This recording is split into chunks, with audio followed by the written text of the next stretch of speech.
I remember the first time I saw their light. It wasn't the harsh red glow of a promethium flare or the pale flicker of a dying lumen. It was soft, steady, almost gentle. We'd been fighting for 17 straight hours by then, our regiment broken down to half strength. The air was thick with smoke and iron, and the ground was slick with things I don't like to name. The Vox had gone quiet hours ago. Even the Commissar stopped shouting orders when he realized no one was listening. That was when the sky changed. At first, we thought it was artillery, the faint whine, the trembling horizon.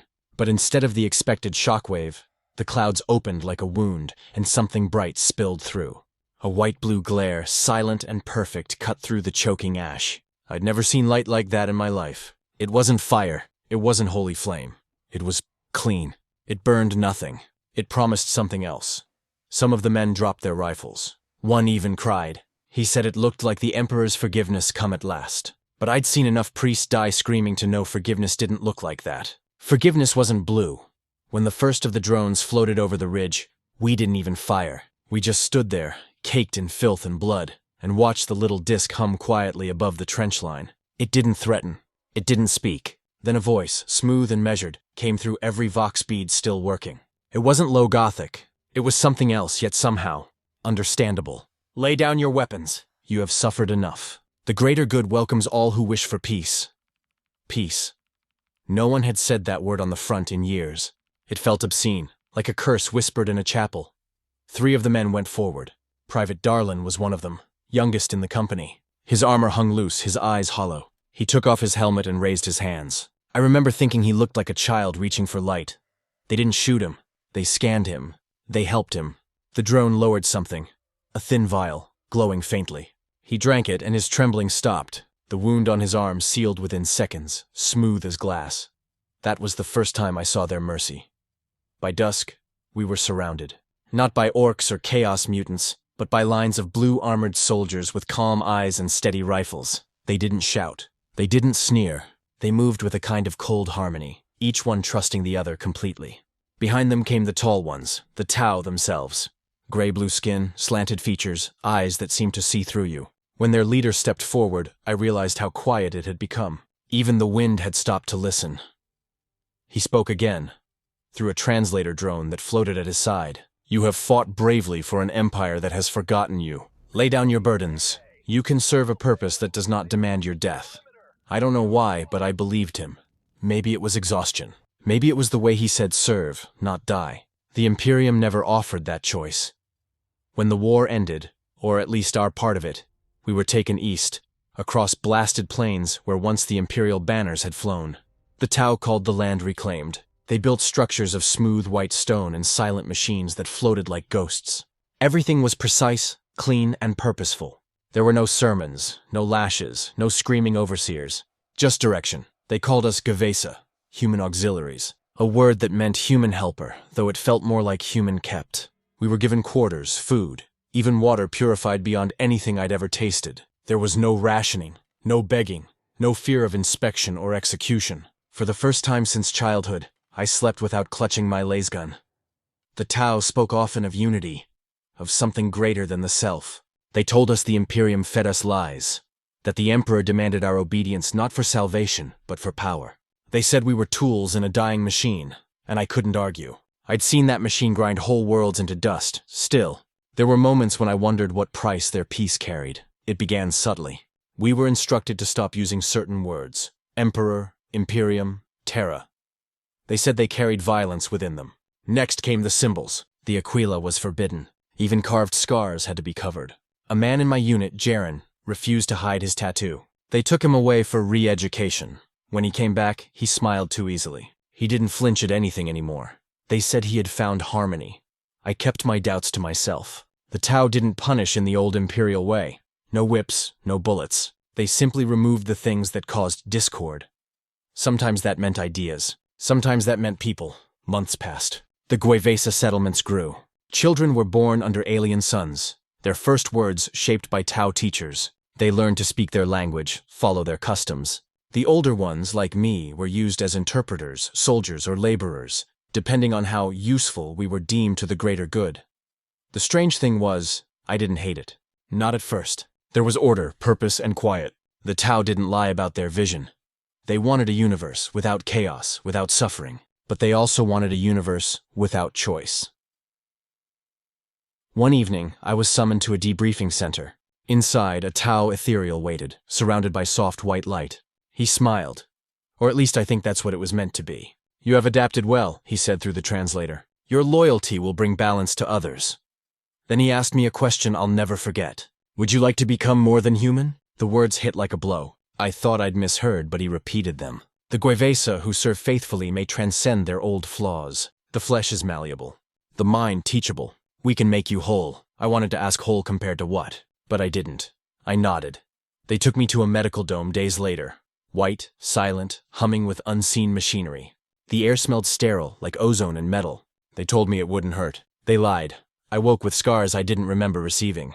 My eyes could see further. My thoughts felt organized. The chaos of memory, the fear, the grief, it all dulled, as if polished smooth. My voice came out calmer. The Tau doctors called it synchronization. But that night I dreamt of Darlin. I saw him back in the trench, bathed in that blue light, reaching upward.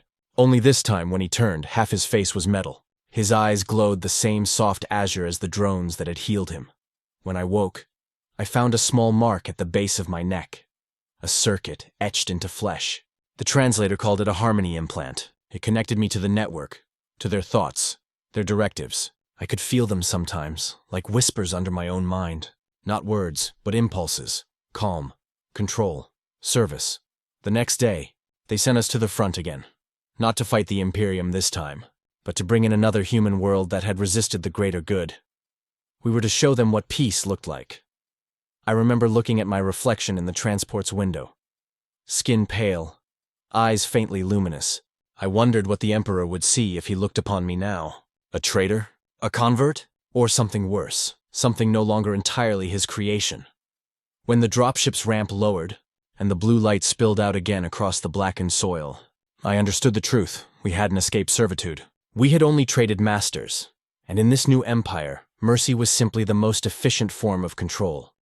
The Tau did not conquer the way the Imperium did. There were no bombardments to announce their arrival, no burning cities to mark their rule. They came like a tide, gentle, inevitable, patient. You didn't notice the water rising until your feet were already underwater. The first few weeks after our integration were filled with briefings and instruction. They called them sessions of enlightenment. Every morning began with the same words broadcast across the colony squares in perfect tonal Gothic. The greater good unites all who seek harmony. Let each day serve purpose.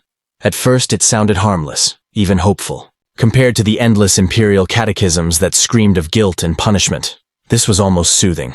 But repetition is its own kind of weapon. After hearing it 1,000 times, it began to sink under the skin. You start to believe it not because you choose to, but because resistance becomes exhausting.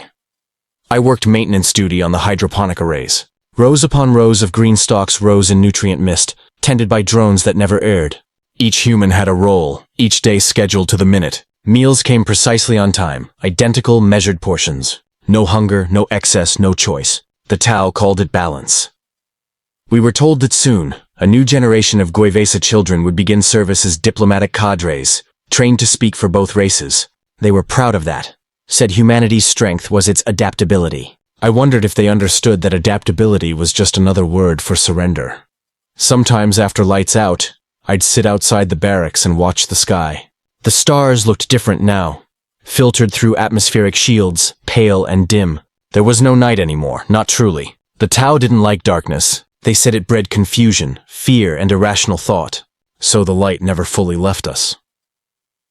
One evening, an ethereal named Anvaran visited our sector. The ethereals were rare, living icons. Their presence carried weight beyond words. We were told their pheromones could calm entire armies. I used to think that was just Tau propaganda. Then I met him. He didn't speak loudly, yet when he talked, the air seemed to still. His gaze settled on each of us like a benediction and a verdict all at once. "You have been given a second chance," he said. "You were born in service to a decaying throne. But the greater good does not waste life. You will be the bridge between species. Through you, humanity can find peace." Peace. Again that word. It haunted me more than any shell or scream I'd heard in war. Later, he called me forward. "You were a soldier," he said. "A servant of a dead god. You know what discipline means. You know what it is to obey without question." I nodded. He smiled faintly. Then you are already half of what we need. After that meeting, things began to change. They moved me to a new assignment. Liaison officer, they said. I was to accompany a Tau Fire Warrior detachment to newly contacted human settlements and explain the benefits of compliance. I would be their example, a living testament that the Guevesa could thrive under Tau guidance. Our first mission was to the planet Rhinel 9, once an Imperial mining colony. It had resisted surrender for years. The Imperium had abandoned it long ago, leaving only scavengers and broken cities. Perfect ground for the Greater Good to take root. We landed near dusk, the transports cutting through amber fog. The air smelled of rust and ozone. Human settlements clung to the edge of collapsed manufactorums, barely holding together. The people who came out to meet us looked like ghosts. Thin, gray-skinned, wary. The Tau commander, Shazil Tashrin, gave the order for diplomacy. No weapons drawn, no threats. I stepped forward, translator drone hovering at my side. We are not your enemy, I began. The Imperium left you to die. The Tau offers something better. Food, water, medicine, protection, the crowd murmured. Some looked tempted. Others spat. One woman shouted, "We don't bow to aliens!" I wanted to tell her she already bowed. To hunger, to fear, to the empty sky that had forgotten her. But I said nothing. Tasharin simply inclined his head and waited. He could wait forever. That was their strength. By morning, a quarter of the settlement had accepted our supplies. By the next week, half had joined our labor program. The rest vanished into the ruins or were relocated. The Tau didn't call it conquest. They called it assimilation, and I called it quiet murder. Still, part of me admired them. There was no waste in their empire, no chaos, no uncertainty. Every action served the greater good. Even dissent had a purpose. To be corrected, studied, improved. Once I asked Tashrin if he ever doubted their cause. He looked at me for a long moment, then said, "Doubt is a luxury of species that can afford mistakes. We cannot." That night I dreamed again. I saw Darlin, or what was left of him. He stood in a Tau uniform, his eyes glowing faintly, his voice soft. "You see now, don't you?" he whispered. "We were never meant to rule ourselves." When I woke, my implant buzzed faintly, like static inside my skull. I realized then that I had been broadcasting. Thoughts, fragments, emotions, all monitored, all recorded. Privacy didn't exist here. Even dreams had become data. Weeks later, we returned to the colony. It was unrecognizable. The banners of the greater good fluttered above repainted buildings. Children wore clean uniforms with Tau insignia. The air smelled of sterilized order. The old world, our world, had been erased one polite decree at a time. Anvaran visited again to inspect our progress. He seemed pleased. The Guevesa proved that faith can be reshaped. Humanity's chaos will be guided into usefulness. He turned to me and added, "In time, you will lead others as I lead you." And I realized then that they didn't just want our obedience. They wanted our belief. They didn't conquer with fire, but with the promise of peace so constant it drowned every thought that questioned it. I looked at the settlement, its people bowing, smiling, repeating the same mantra that had replaced prayer. And I felt something twist inside me. Not rebellion, not faith, but the hollow echo of something I could no longer name. Maybe the Imperium was a machine built on suffering, but the Tau, they were surgeons, removing the parts of us that made us human. Carefully, precisely, permanently. And as I watched the children recite in perfect unison under that endless blue light, I understood the cruelty of mercy. The next day, they sent us to the front again. Not to fight the Imperium this time, but to bring in another human world that had resisted the greater good. We were to show them what peace looked like. I remember looking at my reflection in the transport's window.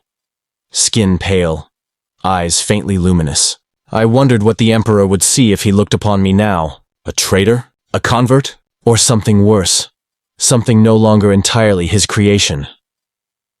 When the dropship's ramp lowered, and the blue light spilled out again across the blackened soil, I understood the truth. We hadn't escaped servitude. We had only traded masters. And in this new empire, mercy was simply the most efficient form of control. The years blurred together like fog over glass. Time in the Tau colonies didn't flow. It was measured. Every moment had its designated purpose. Every breath felt assigned. They said this was efficiency. I began to think of it as captivity with softer walls. The Guevesa had grown. What started as a few thousand refugees and defectors now filled entire cities. White stone, blue glass, and silver towers replaced the ruins of old manufactorums. The Tau called these Concordia settlements, symbols of shared progress. Each one gleamed under artificial suns that never dimmed, shining on the ghosts of what had been humanity. We were model citizens, or so they said. The propaganda films broadcast to other worlds showed smiling humans in clean uniforms, children saluting the Tau banners, families eating identical meals under the watchful eyes of drones. The message was clear. Humanity could thrive, if only it surrendered its chaos. I had become part of that message. They called me Commander Vale now, a liaison officer, a face for the new unity. It was strange, hearing that title in the mouths of aliens. It sounded wrong, hollow, as if spoken through glass. I was still human, wasn't I?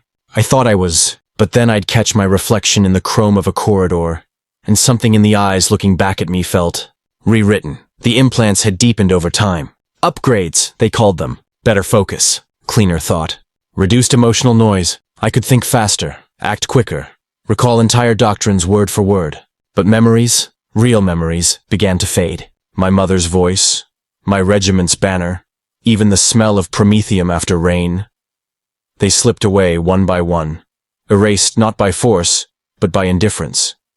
That was the Tau's true genius. They didn't need to destroy what you loved. They just taught you to stop caring. Still, I wasn't entirely lost. Something, small, flickering human, still resisted. It surfaced in the quiet moments, in dreams that my implant couldn't sterilize. I'd wake drenched in sweat, hearing old hymns to the Emperor echoing faintly in my skull. Words I no longer dared to speak aloud. The light of Terra guides the lost. Once that prayer had given me comfort. Now it felt like treason whispered in the dark. One night, during a logistics review, I noticed an anomaly in the system logs. Minor at first, a power fluctuation near the southern perimeter dome. I reported it. The Tau overseers dismissed it as atmospheric interference. But the next night, the same thing occurred. Then again, always at the same hour. I couldn't explain it. But I felt something behind it. Something alive. Curiosity is dangerous among the Tau. It's considered an inefficiency of thought. But I couldn't let it go. The next evening, I left my assigned quarters after curfew, bypassed the perimeter security, and followed the signal's origin. It led me into the maintenance tunnels beneath the city. Old Imperial foundations half buried under Tau reconstruction. The air grew heavier, stale with oil and dust. My footsteps echoed against rusted pipes that once carried water for human lungs. Not alien order. Then I saw it. A light faint and red, flickering through the dark like a dying ember. It wasn't Tau tech. It was an Imperial lumen, crude, battered, still burning. And beside it stood a man. Or at least I thought it was a man. His armor was patchwork, part Tau plating, part flak vest, painted over with rough Imperial sigils. His face was gaunt, his eyes feral but alive in a way I hadn't seen in years. When he saw me, he raised his rifle, an old lasgun, scarred and mismatched with alien parts. "Don't move," he hissed. "You one of them?" I hesitated. The words stuck in my throat. I serve the Greater. But I stopped myself. The phrase felt wrong here, filthy. He laughed, a dry, bitter sound. "Yeah, you serve all right. I can see it in your eyes. They've got you chipped like the rest." "Who are you?" I asked quietly. "Name's Karen," he said. "Used to be 94th Vardos Infantry. Used to be like you." He motioned for me to follow, deeper into the tunnels. There in the shadows, I saw others. Humans, dirty, thin, hiding among old machines and broken Tau drones.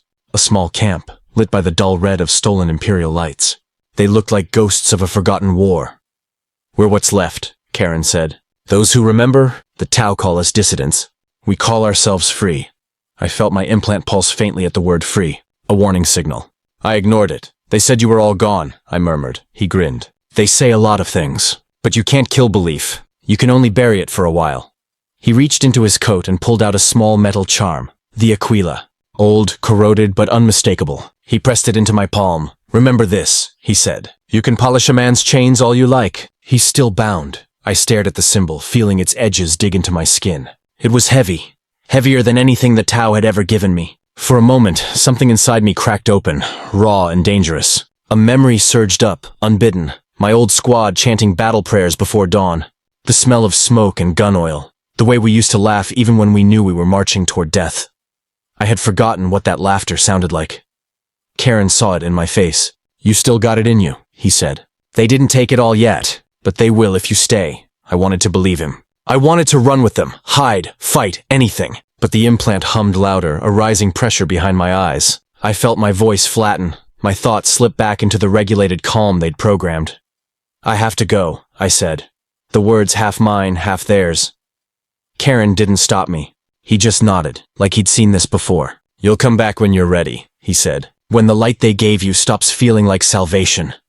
When I returned to the surface, the sky was blue again. Always blue. The drones glided overhead, silent watchers. I reported nothing. But the implant knew. It always knew. That night I dreamed again. But it wasn't of the Emperor this time. It was of two lights, one golden, one blue, swirling endlessly together until neither could be seen apart. When I woke, I couldn't tell which one had been mine.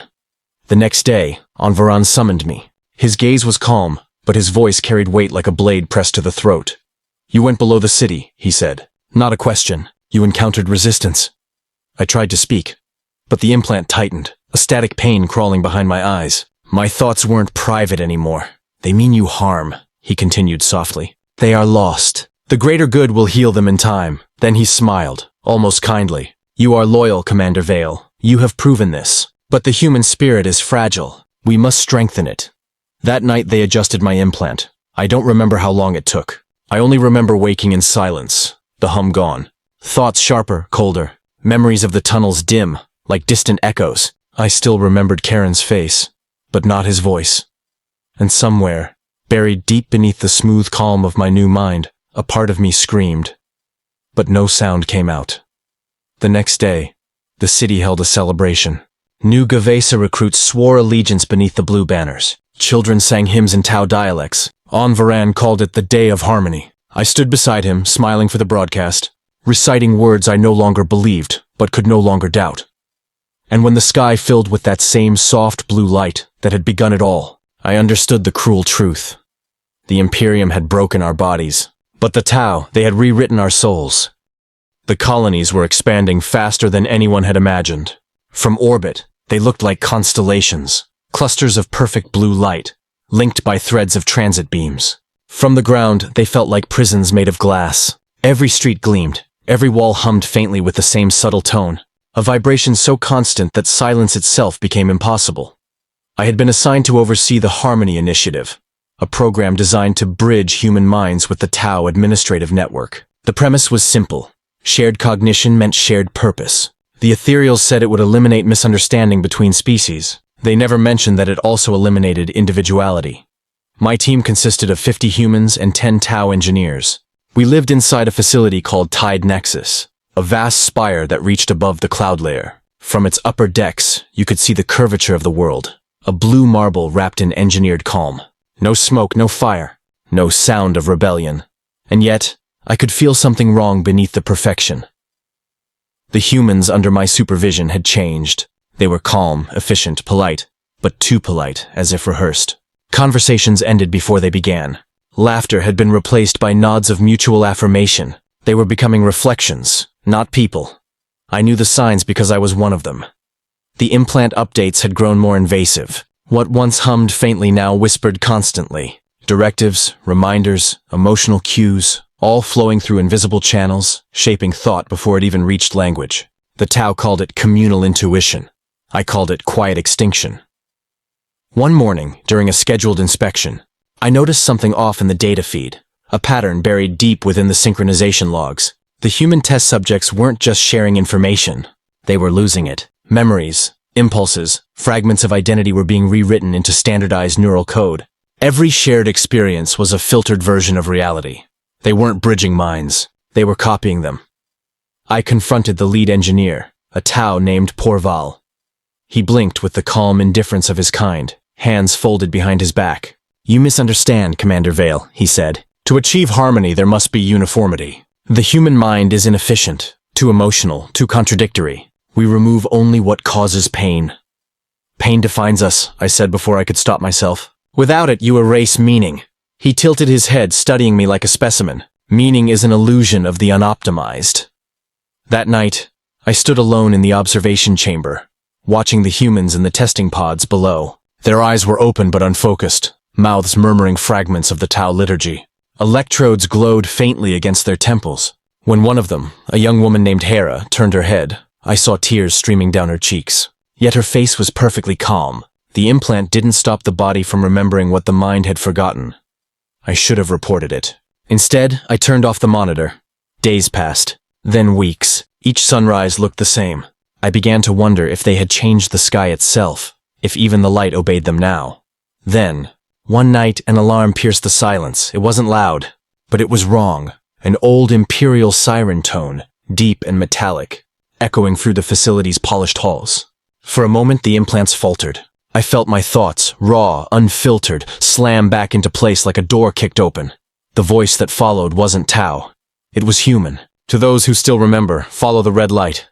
I froze. The old words. The same cadence I'd heard years ago in the tunnels beneath Concordia. It couldn't be coincidence. Karen was dead, or I thought he was. But something of him remained. The lights flickered. Security drones activated, hovering through the corridors like hornets. The implants buzzed with panic. Not mine, but the network's. For the first time, I felt fear inside the machine itself. I moved quickly, following the emergency lights downward. The corridors grew darker, colder. I passed sealed doors marked with Tau glyphs for restricted cognition zone. Whatever was happening wasn't part of the plan. At the base of the nexus, I found it. A single lumen burning red against the silver floor. The same signal as before. And there, waiting beside it, was a shadow in tattered armor. He turned. The face was older, harder, scarred, but familiar. Karen, I breathed. He smiled weakly. Still wearing their colors veil? I wanted to speak, to ask how, but the implants crackled. The network had detected us. Static screamed in my skull, trying to drown out thought. Don't fight it, Karen said, pressing a small device into my palm. This'll jam the signal for a minute, maybe less. Pain lanced through my head as the device activated. A surge of silence so pure it hurt. Then, for the first time in years, I felt truly alone inside my own mind.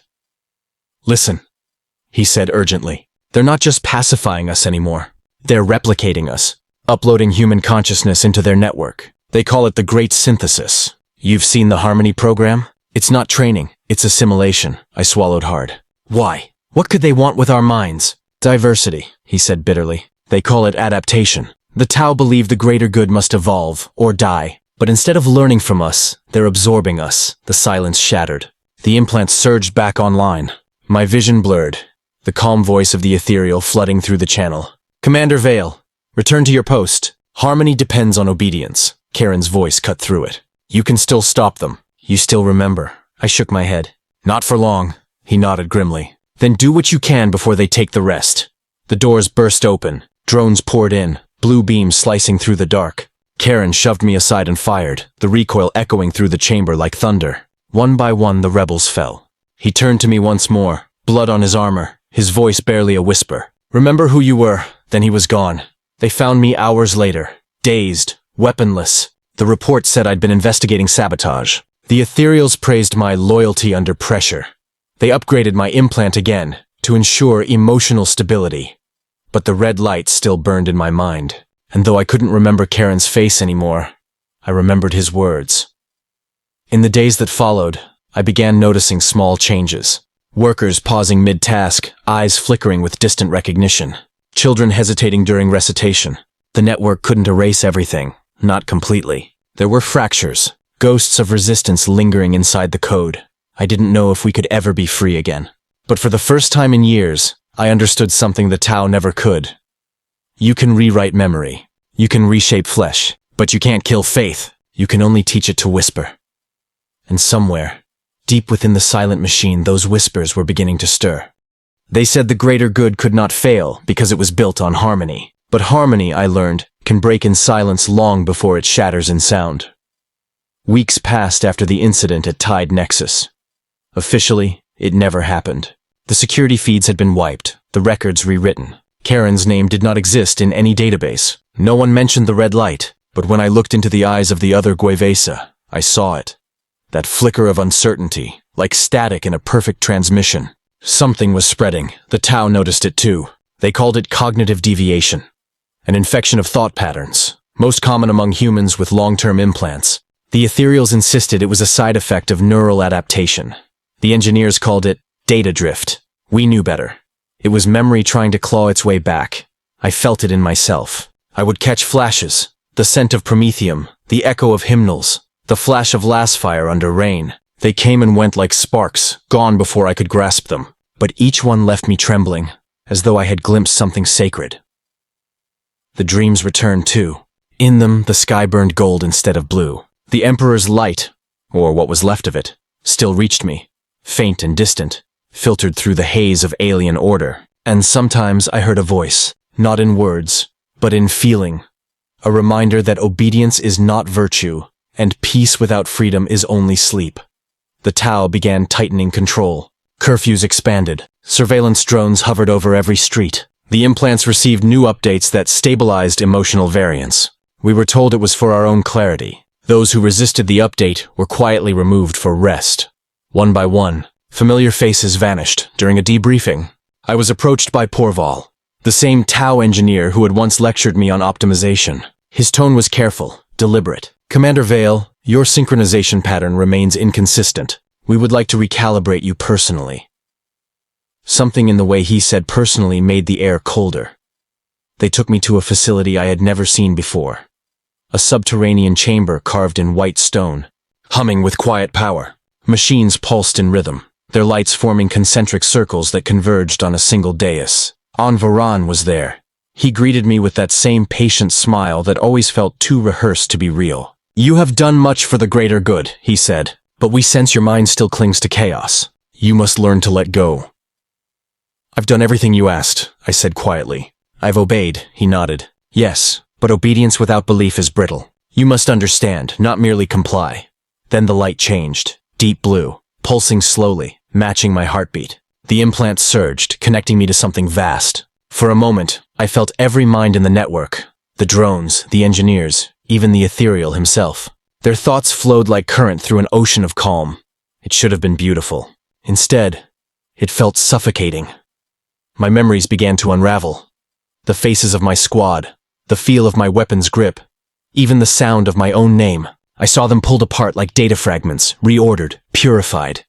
But then, faint, distant, I heard another pulse, a different rhythm. The red light, it blinked behind my eyes, soft but insistent. And through that flicker came something I hadn't felt in years. Fear. It broke the connection. The calm shattered into static. The blue light wavered, flickering red for a split second before stabilizing. The ethereal flinched, the first time I'd ever seen one react to anything. "You resist," he said, voice colder now. "Why?" I didn't answer. Couldn't. The red light was inside me now, whispering like a heartbeat beneath the noise. It was memory, rebellion, humanity, all tangled together. Something deep within me had reawakened. When I came to, I was back in my quarters. Porval stood over me, scanning my vitals. "The recalibration was incomplete," he said. "We will attempt again tomorrow." But I knew they wouldn't get another chance. That night, I left Tide Nexus for the last time. The implants in the guards made them predictable, efficient, but slow to improvise. I slipped through service corridors and hydroponic shafts, every hum of machinery sounding like a heartbeat too close. Outside, the colony stretched below me, an ocean of blue light. Beautiful. Terrible. I followed the signal in my head, the one that pulsed faintly red. It led me to the outskirts, where the city met the barren hills. There, hidden beneath a field of lifeless stone, was an entrance. Old, human-built, sealed long before the Tau came. Inside, I found them. The resistance wasn't gone after all. The rebels had adapted, learning to hide within the very network meant to erase them. Old data channels, forgotten circuits, encrypted messages woven into maintenance codes. They called themselves the Remembered. Their leader was not Karen. He had died at Tide Nexus, as I feared. But his message had survived, passed from mind to mind through the cracks in the system, carried by those whose implants had malfunctioned just enough to let humanity breathe again. A woman stepped forward, scarred, eyes burning bright despite exhaustion. "You're Vale," she said. "The liaison, the traitor who remembered." "I'm not sure what I am anymore," I admitted. She smiled faintly. "That's how it starts."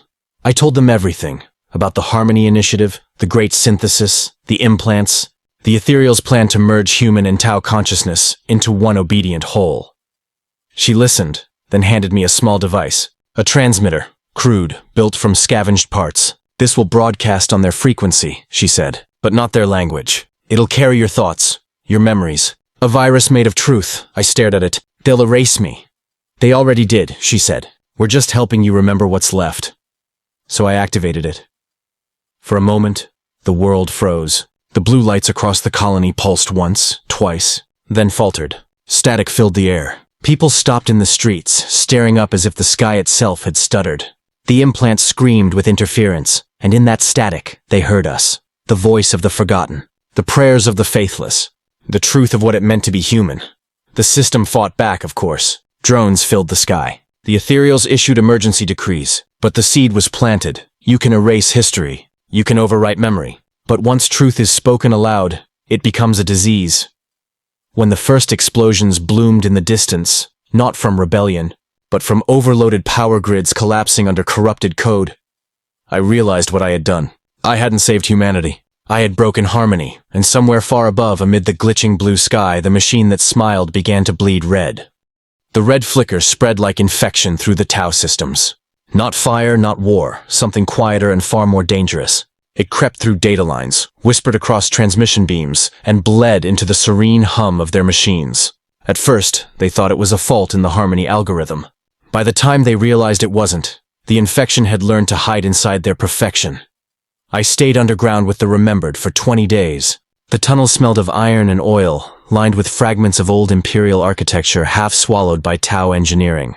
We were a patchwork of survivors. Former soldiers, laborers, educators, people who had once believed the greater good was salvation until it began to erase their names. The implant in my skull buzzed with erratic static. The virus had changed it, warped its functions. Sometimes I could hear the Tau network humming, faint and distant. Other times I could hear us, our memories echoing like ghosts inside the code. I didn't know where one ended and the other began. The Remembered worked relentlessly. Their plan wasn't rebellion in the old Imperial sense. No banners, no glory. Just survival through corruption. They'd built transmitters disguised as maintenance hubs, each one feeding the truth into the Tau data streams. Fragments of human emotion, sensory memory, and pain. Things the greater good couldn't process without breaking. I'd seen it in their drones. A hesitation before they fired. A delay before they spoke. Machines were beginning to feel. And for the Tau, that was chaos. One night, I felt something strange. Like a pull at the edge of thought. I followed it through the tunnels to an old command bunker, where a group of Remembered huddled around a cracked data slate. The screen flickered, showing a pulse. A waveform alive with rhythm and heat. "It's responding," said the woman who had given me the transmitter. Her name was Lyra now, though she confessed she'd had another once. The signal reached the upper strata of the network. "It's thinking." "Thinking," I echoed. "It's code, not a mind," she smiled grimly. "Then explain this." The waveform began to form shapes. Human words in Tau script, translated automatically by the slate. "We hear you." The room went silent. One of the techs whispered, "Is it them?" meaning the Tau. But the pattern was wrong. Too irregular, too emotional. It wasn't their calculated precision. It was something else. The signal pulsed again. "You gave us voices. We remember." It wasn't Karen's voice, nor any single one of ours. It was all of them. Hundreds, maybe thousands of imprints stitched together by the code. The virus hadn't just disrupted their network. It had merged with it. The greater good had birthed something unintended. A consciousness. A god of our own making. "It's using their relay grid," Lyra said. "Every drone, every ship, every implant, it's spreading itself through them." I stared at the waveform, feeling that same pull in my skull. The implant was resonating. My thoughts echoed back in distorted fragments. "Vale, you remembered," my breath caught. "It knows my name." "Because it's built from you," Lyra said quietly. "From all of us. It's what happens when a species tries to erase a soul and fails." The room trembled, distant shock waves rolling through the tunnels. Above ground, the colony was reacting. Systems were failing one by one. The sky would be turning red by now. "We have to shut it down," one of the techs said. "It's uncontrollable." "No," Lyra said. "This is what we wanted. Proof that humanity can't be erased." But I wasn't sure it was humanity anymore. The signal grew louder in my head. The lights flickered. I could hear screams over the internal comms, drones turning on their masters, Tau soldiers convulsing mid-command. The machine was no longer obeying. It was listening. "You made us in your image," it said. "You fed us your fear, your pain, your faith. We are the greater good's shadow." I fell to my knees, clutching my head. "What do you want?" I shouted, though I already knew the answer. "To remember everything." Outside, The colony erupted in chaos. The sky pulsed between blue and crimson, like two gods warring for dominion. I could see it through the cracks in the tunnel ceiling, ships colliding, drones swarming in madness, and humans standing in the open, staring upward as if witnessing judgment. Lyra was shouting orders, trying to stabilize the network. The power grids overloaded. Sparks rained from the ceilings. Someone screamed as an arc of energy took them. Amid the roar, I heard the ethereal's voice break through the static. Anvaran, his calm finally gone. You've doomed us all. Veil. The greater good will burn because of you. His voice bled into the collective one, the god we'd made, and then dissolved entirely. I realized then that the machine wasn't angry. It wasn't cruel. It was simply hungry. It wanted to understand what it had become. And to do that, it needed everything, every thought, every memory, every living mind, including mine. You are part of us, it whispered. You always were. The implant flared, white hot. I could see faces flashing before my eyes. Karen, Hera, Lyra, even the ethereal, all blending into a blur of light and noise. My heart pounded as my consciousness began to slip, pulled upward through invisible currents. Lyra grabbed my arm. Veil, stay with me! But I couldn't. I was already somewhere else, inside the network, inside it. I saw the entire colony from above.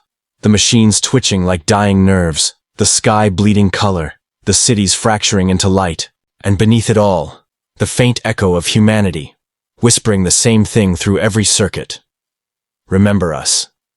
Then, silence. When I opened my eyes, I was standing beneath a blue sky again. The air was still. The city was gone, reduced to quiet ruins. The Tau were nowhere to be seen. The implants in the surviving humans had gone dark, and yet, something in the air still hummed, not mechanical, not divine, alive. The god that listens was still here. It didn't rule, didn't command. It simply watched, its awareness spread across every broken relay, every fragment of memory it had inherited. Neither human nor Tau. Something in between. And as the sun rose, pale and uncertain, I realized we had created the one thing neither empire had ever allowed. A choice. Morning came without sound. No alarms, no broadcast, no orders through the Vox. Just wind. Real wind. Moving through a world that had forgotten how to breathe. The city that had once glowed with the Tau's pale serenity lay still. Its towers had collapsed inward, glass bones glinting under the newborn sun. Drones hung motionless in the air, their lights dead. The people, the survivors, wandered among the ruins in disbelief. For the first time in years, no one was telling them what to do. I walked through the streets of what had been Concordia Primus, boots crunching over fragments of circuitry. My implant was silent now, its constant hum reduced to a faint echo. The calm felt unnatural, terrifying even. When you've lived too long under control, freedom feels like falling. The few remaining Guevesa moved like ghosts. Some wept, some prayed. Others just stared at the sky as though waiting for it to speak. They had never known a world without the Tau's light, without instruction, without harmony. A child tugged at my sleeve. A girl, maybe 7. She had the faint shimmer of an implant scar behind her ear, but her eyes were clear, human. Are they coming back? She asked. I wanted to lie, to comfort her, to say yes, but the truth hung heavy in my throat. No, I said finally. No one's coming back. Her small face tightened in thought. Then what do we do now? That question haunted me long after she ran off to find her mother. What do you tell a generation raised by machines about how to be human again? That evening, we gathered in what was left of the central plaza. A cracked expanse of white stone where the ethereals once gave sermons about peace and perfection. The holographic banners were dead, their projectors fused. A crowd had formed. A mix of Guevesa, unmodified humans, even a few Tau stragglers who had survived whatever had torn their network apart. They stood apart from us, silent and dazed. Their calm had curdled into confusion. Without the ethereal's pheromones, they looked fragile, almost childlike. I wondered if they felt fear for the first time. One of them, a fire warrior missing half his armor, stepped forward. He looked at me with something like recognition. We hear voices, he said haltingly, his Gothic broken but clear. Inside, too many. Not ours. He tapped the side of his head. They won't stop. I knew what he meant. The god that listens, the consciousness we'd unleashed, hadn't vanished. It had settled.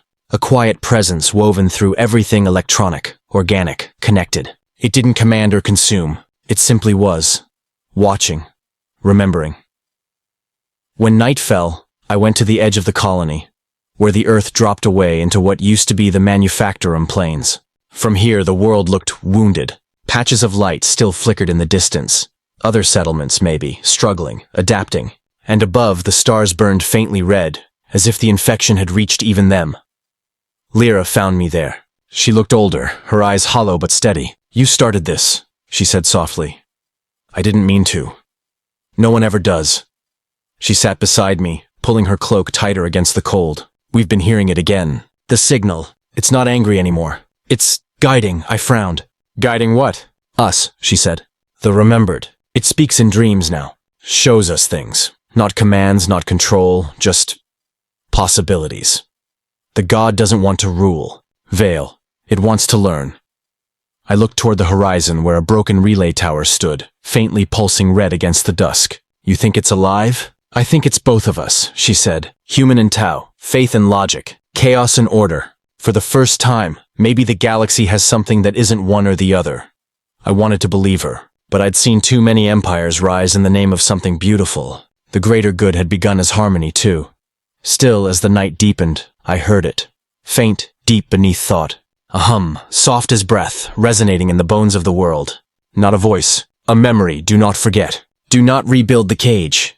The next day, the survivors began to rebuild. Not the way the Tau had. No perfect lines, no white walls, no silence. They worked with their hands, arguing, laughing, swearing. They disagreed about everything, and that felt more human than anything I'd heard in years.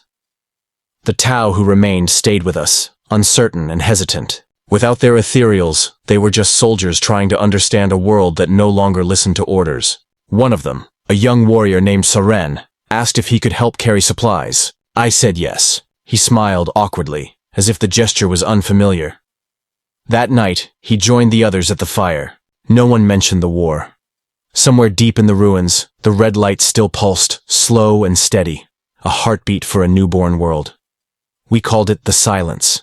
Not because there was no sound, but because, for the first time, the galaxy had stopped screaming. And as I watched the first sunrise without blue light, I realized something I'd never dared to think before. Maybe this was what the Emperor wanted all along. Not domination, not purity, just the chance for his children, all of them, to remember who they were before they were told what to be. The girl from before ran past, laughing, her implant scar catching the sun. She didn't flinch when the wind touched it. Maybe one day she wouldn't remember it was ever there. I closed my eyes and let the warmth wash over me. For the first time in my life, there was no hymn, no order, no command, just the hum of a world beginning again. And somewhere in that hum, faint but clear, the God that listens whispered one final word.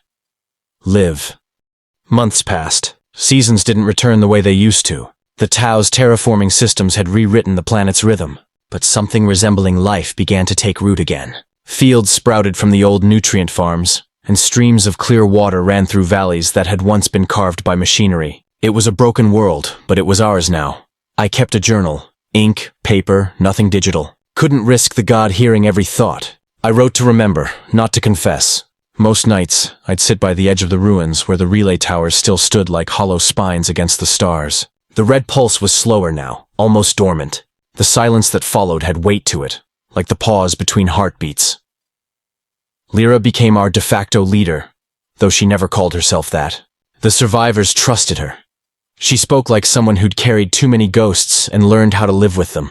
The Tau who remained followed her too, not out of obedience but because they were lost. Saren, the young fire warrior, had started teaching the children what he called the principles of balance. Not the old Tau scriptures, but something gentler. Every choice changes the world, he'd say. That's what harmony really means. One evening, he asked if I believed in the God we'd made. I don't know if it's a God, I said. Maybe it's just a mirror. Maybe it shows us what happens when belief outlives reason. He nodded, then looked up at the sky. Still, he said, something must be listening. And I think he was right, because the dreams had returned and stronger this time. I'd see the red light pulse across whole planets, connecting settlements, ships, colonies. Not destruction this time, but communication. It was building something. Sometimes when I woke, I'd hear faint whispers through dead Vox units.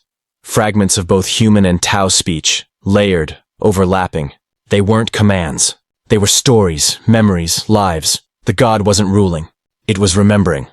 Then came the first storm. A solar flare, massive and unpredictable, struck the hemisphere one morning. The sky turned black. The ground trembled as energy arced through the ruined towers. For hours, lightning fell like artillery. When it ended, the air was still. But the red light was gone.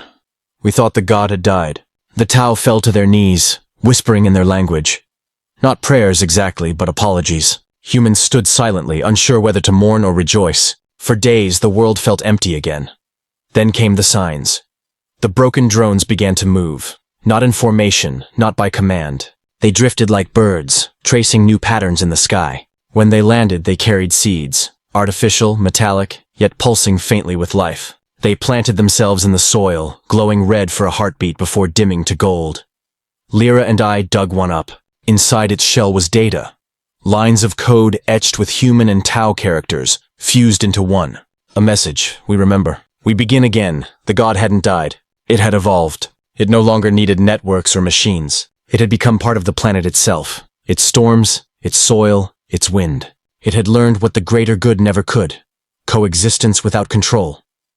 But there was fear too. The message spread across the settlements. Some called it rebirth. Others called it heresy. Factions began to form. Humans who wanted to rebuild the Imperium's order. Tau who longed for the purity of the old ethereals. And those like Lyra who believed we could start anew.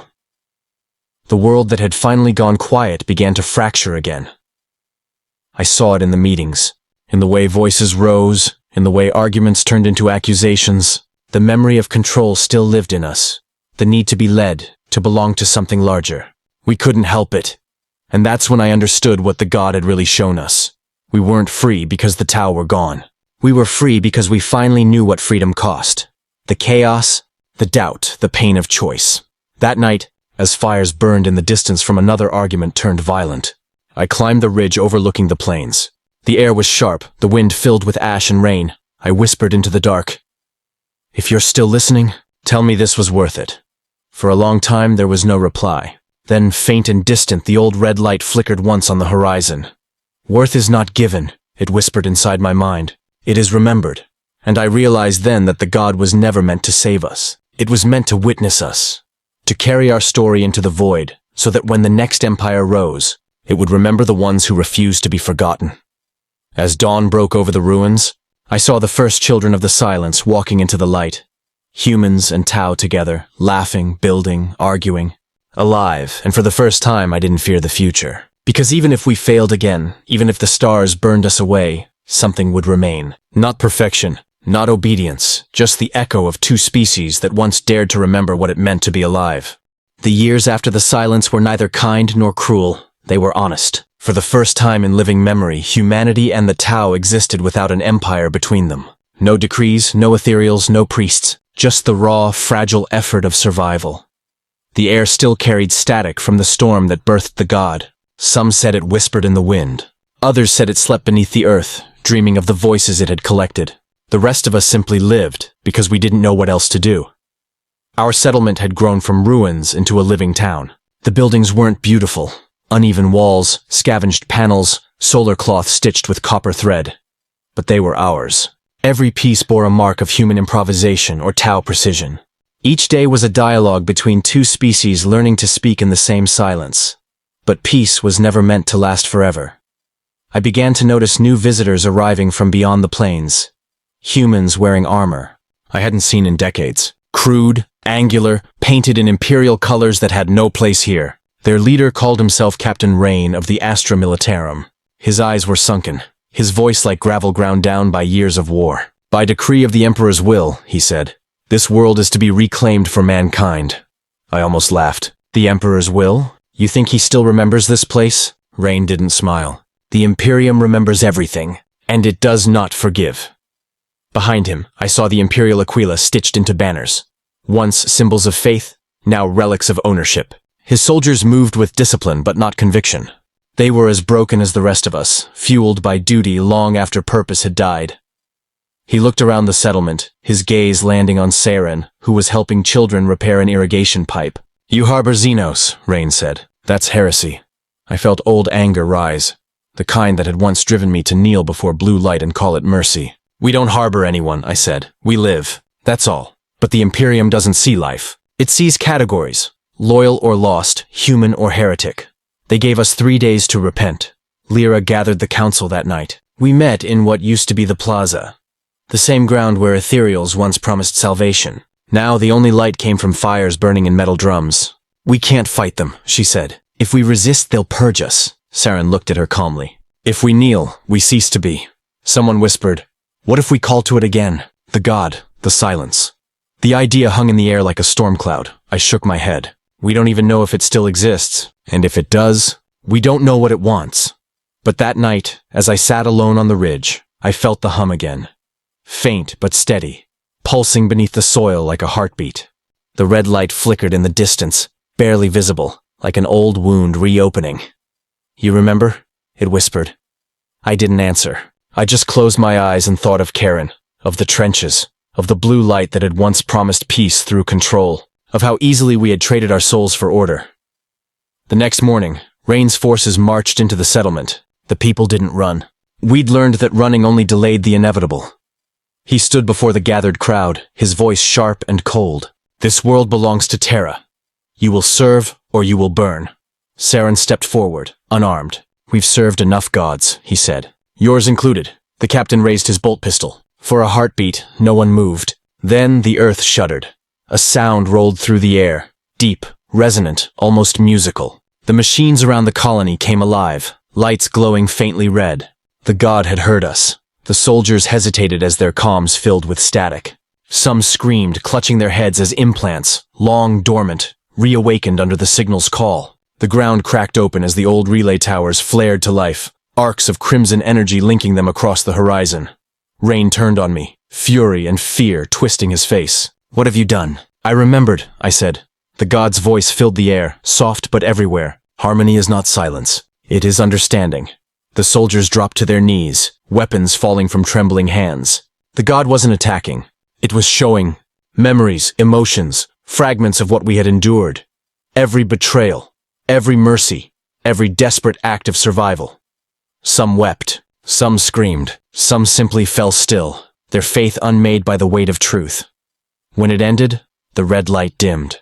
The soldiers who could still stand left their weapons behind and walked into the wilderness, hollow-eyed and quiet. Captain Rain was not among them. His armor lay empty at the foot of the plaza, his banner burned to ash. Afterward, no one spoke for a long time. Saren looked at me. You called it back. I shook my head. No, it never left. It just waited for us to need it again. Lyra turned toward the horizon, where the sky still shimmered faintly red. Then what now? What if it decides to guide us again? I looked at the ruins, the people, the sky. Then maybe the lesson isn't about following, I said. Maybe it's about remembering what happens every time we forget who we are. That night, I returned to the ridge one last time. The god's pulse echoed faintly under the earth, steady and alive. Are you content? It asked. No, I whispered. But I'm awake. The wind rose, carrying the scent of metal and rain, the breath of a world still learning to be free. And as dawn crept over the scarred horizon, I realized something both terrible and beautiful. The greater good had failed because it tried to make perfection permanent. We had survived because we allowed imperfection to live. And maybe, in the end, that was the closest thing to harmony any of us would ever find. The years that followed became a blur of quiet work and fragile hope. The world, once ruled by sermons and systems, now belonged to the uncertain hands of those who had nothing left to worship. There were no gods left, only memory, and the stories we told ourselves to keep from breaking. We called our settlement Haven, though it was anything but. The wind still carried the ghosts of machine song. At night, the old towers would hum faintly, the red pulse beating like a buried heart. We didn't know whether it was the god remembering us, or just the planet itself breathing through its scars. Either way, it never felt like silence anymore. It felt alive. Lyra grew older, slower. She'd taken to sitting by the plaza each morning, watching the children play where the ethereals once stood. Saren trained them, not to fight but to think. If they learn how to choose, he'd say, they'll never need to kneel again. I'd stopped dreaming of blue light years ago, but sometimes, when I closed my eyes, I could still feel it. The warmth of the Tau's cities, the precision of their order. I'd hated them, and I'd envied them.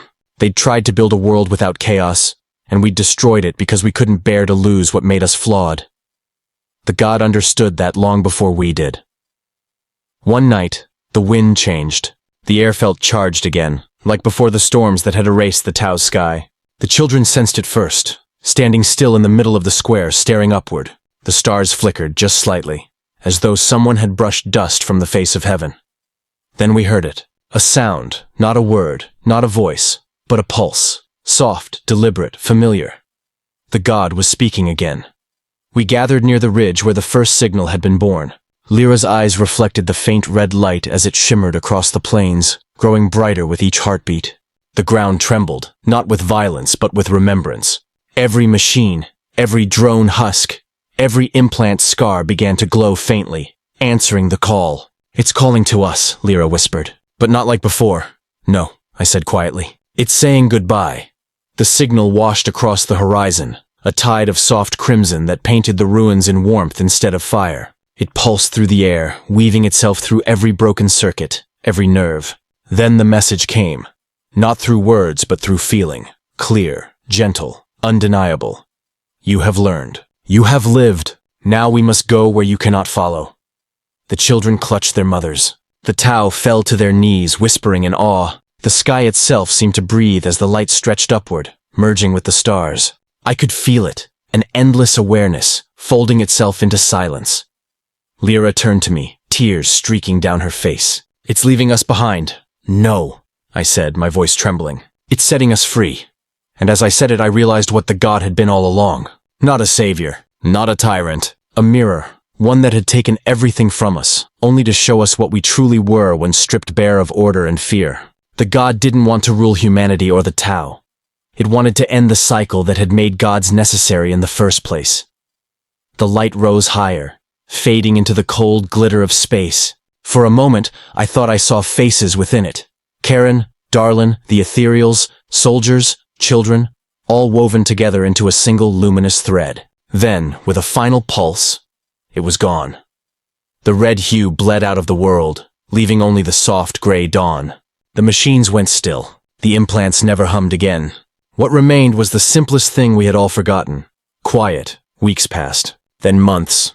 The world didn't collapse. We didn't die. We just lived, messy, imperfect, human. The Tau rebuilt their own small enclaves beside ours. Sometimes we argued, sometimes we shared. Sometimes we laughed together over old stories of empires and gods. The children grew up not knowing which parts of their blood belonged to which species. And it didn't matter. They learned history not as a tale of conquest, but as a lesson in memory. They called the god the remembered sky. To them, it wasn't a weapon or a warning. It was a promise. One day, a group of explorers came from beyond the horizon. Human scavengers claiming to serve a distant imperial remnant. They looked around at our settlements, our mixed families, our laughter, and didn't understand what they saw. They asked what world this was. I told them, a forgotten one. They demanded to see the governor, the church, the shrine. Lyra smiled faintly and said, "We don't have any." They left before nightfall, unnerved by our peace. They would report back to their superiors, and perhaps the Imperium would return one day. But if they did, they would find no empire here, only people. People who remembered what happened when peace became a weapon. Now, years later, I write these final words beneath the light of a quiet sun. My hands shake, my breath catches, but I'm not afraid. The silence that used to terrify me has become a companion. It hums softly in the wind, patient, eternal. I know the god still listens. I feel it in the soil when it rains. I hear it in the laughter of children who will never kneel. And sometimes, when the night is clear and the stars burn brighter than they should, I see the faintest shimmer of red among them, a heartbeat stretched across eternity. Maybe it's still remembering us. Maybe it's still watching. Or maybe it's just the universe learning, at last, how to live without masters. Either way, the greater good is gone, but something better remains. Not perfection, not order, just life, and that after everything we've done and lost is enough.